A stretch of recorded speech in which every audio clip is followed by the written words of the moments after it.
আসসালামু আলাইকুম। আজকে পাগল মান্নান মামার ১৪তম বাৎসরিক ওরস ও দোয়া মাহফিল আয়োজনে মান্নান মামার সকল ভক্তবৃন্দ। মান্নান মামা একটা নাম নয়, অসংখ্য মানুষের বিশ্বাস আর ভালোবাসার ঠিকানা। আজও তার নাম উচ্চারণ হলেই ভক্তবৃন্দ ছুটে আসে দূর দূরান্ত থেকে। সন্ধ্যার আলোয় মানুষের ঢল, মানুষের কোলাহলে মুখর পুরো মাজার প্রাঙ্গণ। এক একজন এসে নীরবে জিয়ারত করে।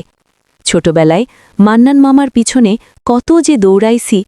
আজকের মাহফিলে একপাশে বাচ্চাদের হাসি, খাবার, রঙিন বেলুন আর খেলনায় উৎসবের রং ছড়িয়ে পড়েছে চারদিকে।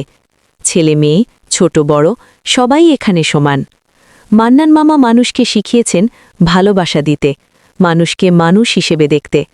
আজ তার ওরসে যে ভিড়, সেই ভিড়ই প্রমাণ মান্নান মামা আজও বেঁচে আছেন তার ভক্তদের হৃদয়ে, বিশ্বাসে আর দোয়ায়।